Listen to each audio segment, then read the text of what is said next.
তুমি একটু আমাদের বলেছি ক্যান্ডার খারাপ করবে হ্যাঁ মানে আসতে হবে। জয় কৃষ্ণকালী মায়ের জয়, জয় মায়ের জয়। আমি প্রথমেই বলি, যখন আমার মন্দিরে বা আমার নয়, মন্দির বলবো 10-এ, মন্দির বলবো 10-এ। যদি বলি মন্দির আমার, মন্দির কিন্তু আমার নয়, মন্দির সকলের। তাই মায়ের মন্দিরে যে ঝড় এসছে, যে যুদ্ধে এসছে, সেই লড়াইটা কিন্তু আমি করেছি। কারণ আমি জানি যে এই যুদ্ধ আমাকে করতে হবে। একবার নয় 3-3বার হয়েছে। কিন্তু তারা এখন বুঝতে পারে যে আমরা ভুল করে ফেলেছি, আমরা অন্যায় করে ফেলেছি, মা যদি এখানে থাকতো আরও ভালো হতো। তা আপনারা সবাই জানতেন না যে মন্দির কিন্তু হচ্ছে। এটা আমি কিন্তু গোপন রেখেছিলাম যে মন্দির হচ্ছে, কারণ এটা আমি চেয়েছিলাম যে মায়ের মন্দিরটা করে আমি সবাইকে চমৎকার দেব। কারণ অনেকে একটা বিশ্বাস ছিল যে মঙ্গলা মা কিন্তু মন্দির করবে, বা অনেকে লাস্টের দিকে জানতে পেরেছিলেন। কিন্তু এই যে মায়ের ওরগ্রাম ঘুষকরা কাঁঠালডাঙ্গাতে যে মায়ের মন্দিরটা হয়েছে, সেখানে আমার একটা পত্রিকা করেছিলাম যে যারা মাকে এক ফোঁটা জায়গা দেয়নি, আমি এত বড় একটা মায়ের মন্দির করব, এত বড় মায়ের মন্দির করব, সেখানে সকল সন্তানদেরও একটা দেখে অবাক লেগে যাবে যে মা পেরেছে, মা করেছে। তো একবার নয় 2-3বার খুব ঝড় গেছে, আমি সেই ঝড়ে লড়ে দাঁড়িয়েছি। সেখানে আমার সবথেকে বড় জিনিস, আমার 2 উকিল বাবা আমায় খুব সাপোর্ট করেছিলেন। আজকে যারা মায়ের মন্দির নিয়ে অনেক কিছু যারা ভাঙচোর বা কিছু করা, সেগুলো কিন্তু আমাকে 2 উকিল বাবা, আমার নাম না করলেই নয়, সেই উকিল বাবা দুটো আমাকে খুব হেল্প করেছেন। একটা শিলিগুড়ি উকিল বাবা, আর একটা হচ্ছে প্রভাত বাবা, যিনি কানলার উকিল, তিনি বর্ধমানেরও আসেন। তা তিনি আমাকে বলেছিলেন যে মা চিন্তা করবেন না, তুমি চলে এসো, আমি দেখে নেবো। তা সত্যি বলছি, দেখে নিয়েছি আমি। যেটা যেমন স্বামী বিবেকানন্দ নিজের জন্য যেমন অনেক কিছু লড়াই করেছিলেন, পরমহংসদের যেমন জয় মা প্রমাণ করে দিয়েছিলেন, তেমন বামা কাপা যেমন প্রমাণ করেছিলেন মা ছিলেন, মা আছেন, মা থাকেন। আমার কাছে একটাই কথা, যেখানে অনেক জায়গাতে একটা মানুষকে বলা হয় যে তাবিজ কবচের কথা বলা হয় এগুলো, কারণ যেখানে বলে যে একটা মাদুলি নেবেন আমার কাছে, একটা তাবিজ নেবেন, একটা এই কবচ নিন, কিন্তু আমার কাছে সেসব কোনো কিছু নেই। এই জল পোড়া, এই তেল পোড়া। আমার কাছে একটাই কথা, যদি আমরা গোবিন্দকে ডাকতে পারি তাহলে আমাদের গোবিন্দ রক্ষা করবেন। কারণ আমাদের যেমন অনেকের আগেকার যুগেও অন্ধবিশ্বাস ছিল মানুষের যে কৃষ্ণকে ডাকলে কালীকে ডাকা যাবে না, কালীকে ডাকলে কৃষ্ণকে ডাকা যাবে না। কারণ যিনি কৃষ্ণ তিনি কালী। বৃন্দাবনে কৃষ্ণ কিন্তু কালী হয়েছিলেন আয়নের কাছে।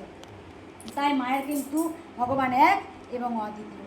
আমার যে কথার বাণীগুলো বলি, এতে ভক্তরা অনেক বুঝে যাচ্ছেন, তারা অন্ধ সমাজ থেকে দূরে সরে এসেছেন। আমি একটা কথা সবাইকে বলি যে আপনারা জয় কৃষ্ণকালী মায়ের জয়, এই মহামন্ত্র জপ করুন। এই মহামন্ত্রের মধ্যে অনেক শক্তি আছে। যুগ আমাদের 4টি, সত্য যুগ, ত্রেতা যুগ, দাপর যুগ, কলি যুগ। সত্য যুগে ছিলেন নৃসিংহ নারায়ণ, যেমন প্রহ্লাদের জন্য আমরা নৃসিংহ নারায়ণকে চিনেছিলাম। ত্রেতা যুগে ছিলেন রাম, দাপর যুগে ছিলেন ভগবান শ্রীকৃষ্ণ, কলিতে ছিলেন মহাপ্রভু চৈতন্যদেব। তিনি কিন্তু কাউকে বলেননি যে আমি জল পোড়া তেল পোড়া দেবো। তিনি এসেছিলেন ভগবানই ভক্ত হয়ে এসেছিলেন। তিনি প্রত্যেকটা মানুষকে শিখিয়েছিলেন, বলো তোমরা হরে কৃষ্ণ। এই ঘোর কলিযুগে শেষের দিকে আমি বলতে পেরেছি সবাইকে যে বলুন আপনারা জয় কৃষ্ণকালী মায়ের জয়, যিনি কৃষ্ণ তিনি কালী। তাই সবসময় সকল সন্তানদের বলি, প্রত্যেকজনকে বলি যে একমাত্র আমাদের শ্রী হরি গিরিধারী নন্দলাল, তিনি আমাদের পথ দেখাতে পারেন। তাই সব সময় তাকে অনুসরণ করুন। এখানে আমার বলতে হয় না যে আপনি আসুন আপনাকে জল পোড়া তেল পোড়া দেবো। এখানে ভক্তরা নিজেরা সাক্ষী দেয়। গোটা পৃথিবীর মানুষ তারা এসে বলে মা আমি ওই পেয়েছি, মা আমি ওই পেয়েছি, মা আমি এটা পেয়েছি, মা আমি সেটা পেয়েছি। কারণ আজকে গোটা পৃথিবীর মানুষের কাছে জয় জয়কার হয়েছে, জয় কৃষ্ণকালী মায়ের জয়। তাই আমি জানি যুদ্ধ আমাকেই করতে হবে। ভগবান শ্রীকৃষ্ণ সবসময় তিনি সারথি হয়েছেন, অর্জুন কিন্তু যুদ্ধ করেছেন, ভগবান শ্রীকৃষ্ণ সারথি হয়েছে। আমি সবসময় বলতাম যদি আমি সত্যের পথে থাকি, যদি আমি ন্যায়ের পথে থাকি, যদি আমি ধর্মের পথে থাকি, তাহলে কিন্তু মায়ের মন্দির হবে। মায়ের মন্দির আটকানো ক্ষমতা কারণ নেই। কৃষ্ণ কথার অর্থ হচ্ছে সর্বোচ্চ আনন্দ, কৃষ্ণ কথার অর্থ হচ্ছে সর্বোচ্চ শক্তি। তাই আজ আমি মাথা তুলে এখনও রয়েছি, কারণ আমি মায়ের নাম প্রচার করেছি, জয় কৃষ্ণকালী মায়ের জয়। কোনো ভক্ত বলতে পারবে না আমাকে এসে যে মঙ্গলাম আমাকে এত টাকা চেয়েছিলেন, আমাকে এই টাকাটা চেয়েছেন। কারণ তারা জানে যে মায়ের কাছে আমরা সবাই মায়ের কাছে পুজো দেওয়ার সুযোগ পান। কারো 10 টাকা দেওয়ার ক্ষমতা আছে, কেউ দক্ষিণা দিতে পারে না, তারা চলে যায়। কিন্তু মায়ের কাছে যারা এসছে তারাই বলেছে আমি কাজ পেয়েছি মায়ের নাম জপ করে। 18 বছর পরও সন্তান পেয়েছেন যে হারিয়ে মাকে বলে গেছেন। 22 বছর পরও মা হয়েছে, যত গোপাল এখানে দিয়েছে সব ওই সন্তান মানসিক করা গোপাল। তাই মা ছিলেন, মা আছেন, মা থাকবেন। আমার আরও দুটো কথা আছে, যেখানে অনেকে ভাবে কি মা এসছে তো আমি দাঁড়িয়ে থাকি দেখি তো মা যায় কিনা, এটা নয়। মাকে দেখতে হয় ভাবের চোখ দিয়ে, মাকে দেখতে হয় ভাবের চোখ দিয়ে। কারণ মানুষের দেহের মৃত্যু হয়, কারণ আত্মার মৃত্যু হয় না। ঠিক তেমন যখন আপনি ভাবে পড়বেন তখনই মায়ের সঙ্গে কথা বলা, মাকে দেখতে পাবেন। আমাদের চামড়ার চোখ এতটাই আমাদের পাওয়ার হয়ে যায়নি যে ব্রহ্মময়ী মাকে আমরা ডাইরেক্ট দেখতে পাবো। মাকে দেখতে হয় ভাবের চোখ দিয়ে। যার যত ভাব তার তত লাভ, যার যত ভক্তি তার তত মুক্তি।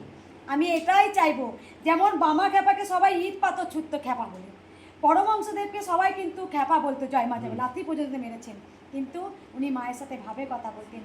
আজ পর্যন্ত মঙ্গলাকে কেউ আজ পর্যন্ত ধরে বুঝতে পারবে না। তাদের মনের মধ্যে আমি এটা চাই যে কে ছিল মঙ্গলা, কে উনি, কে মঙ্গলা মা, যে কৃষ্ণকালী মায়ের যে প্রচার করলো, স্বয়ং মা আমাকে বললো আমার নাম হবে কৃষ্ণকালী, আমার মন্ত্র হবে জয় কৃষ্ণকালী মায়ের জয়।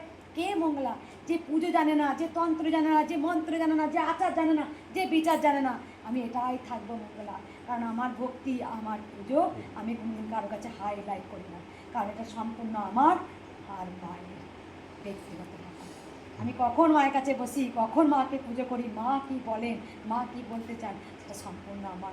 বামা খ্যাপাকে যেমন খ্যাপা বলতো, আমি চাই যেদিন সত্যি আমায় বলবে মঙ্গলা মা খ্যাপা, সেদিন আমার সাধনা সমস্ত কিছু আমার জয় জয়কার হবে আরও, যে আমি সত্যি মায়ের জন্যে পাগল, আমি পাগলি হতে চাই মায়ের জন্য।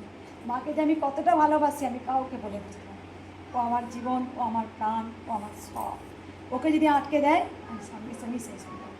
কারণ আমি জানি যারা মাকে পাথর দেখে, চিন্ময় থেকে মিন্ময়ের রূপ পরমহংসদেব দিয়েছিলেন, মাটির মা থেকে মিন্ময়ী রূপ দিয়েছিলেন, মায়ের রূপ দিয়েছিলেন। তাই মাকে যদি ডাকার মতো ডাকতে পারা যায় তাহলে মা অবশ্যই সাড়া দেন। আমি নিজে প্রমাণ। মায়ের কাছে তন্ত্র লাগে না, মন্ত্র লাগে না, মায়ের কাছে লাগে ভক্তি। সবাই আমরা কাঁদি নিজের জন্যে যে মা আমাকে দাও, কিন্তু কেউ কি মায়ের জন্যে কাঁদে? কেঁদেছিলেন পরমহংসদেব, বামা খ্যাপা আর কমলাকান্ত, রামপ্রসাদ, স্বামী বিবেকানন্দ মায়ের জন্যে কেঁদেছে। তাই আমরা মায়ের নাম জপ করলাম। অনেকে এসে বলে মাগো আমি তো অনেকবার নাম জপ করেছি, আমি কিছু পেলাম না কেন? কারণ তুমি তোমার জন্যে চেয়েছো, তুমি মায়ের জন্য চেয়ে দেখো তো। প্রত্যেকটা মানুষের মধ্যে গঙ্গা রয়েছে, ভেতরেই গঙ্গা রয়েছে। যখন তুমি মা বাবা বলে কেঁদে দু ফোঁটা চোখের জল দিয়ে মাকে পুজো করবে, মায়ের জন্য চিন্তা করবে মা কি আজ খাবে, মাকে কি দেব, সেই হচ্ছে আসল অরিজিনাল সন্তান। আর যে শুধু সবসময় নিজের কথা ভাবে সে মাকে ভালোবাসতে জানে না। এটা আমি অনেক কিছু বুঝেছি, অনেক কিছু। মা স্বয়ং সাথে এই মন্দিরটার জন্য আমি অনেক কিছু পেয়েছি।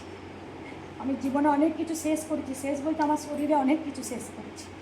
আমার যখন খুব কষ্ট হয় মায়ের কাছে বসি, মা আমি জানি তুমি জানতে যে আমার মঙ্গলাকে যখন ধরাধামে পাঠাচ্ছি আমাকে অনেক কিছু নিতে হবে, অনেক কিছু শুনতে হবে, আমাকে অনেক কিছু সহ্য করতে হবে। তাই হয়েছে। তাই মাকে বলি মা তুমি সবাইকে ভালো রাখো, তুমি সবাইকে সুস্থ রাখো, আর আমি যেন শেষের দিকে ঘোর কলিযুগের গোবিন্দ নাম যেন প্রচার করতে পারি। পেরেছি। যে মানুষ বিশ্বাস করতো না গোবিন্দ নাই, সে যখন বিপদে পড়েছে, দেখি না একবার জয় কৃষ্ণকালী, পয়সা তো লাগছে না, এবার ঘরে বসে বলি জয় কৃষ্ণকালী মায়ের জয়, সেই অধম পাপী সেও একবার মুখে হরি কথা বলেছে, সে কিন্তু উদ্ধার হয়ে গেছে। তাই কৃষ্ণ নামে সর্বোচ্চ আনন্দ, আর কৃষ্ণ কথার অর্থ হচ্ছে সর্বোচ্চ শক্তি। আমি কোনদিন গীতা পড়িনি, আমি জানতাম না। এটা আমার গোবিন্দের সঙ্গে আজ নয়, আমার জন্মান্তরের লিঙ্ক। হঠাৎ করে কেনই বা এলাম, হঠাৎ করে কেনই বা মায়ের জয় জায়গা করলাম, কেন একটা মানুষকে বলি না আমার এটা নিতে হবে, এই জল পোড়া তেল পোড়া তাবিজ কবজ না। আমি সবাইকে বলাতে পেরেছি জয় কৃষ্ণ।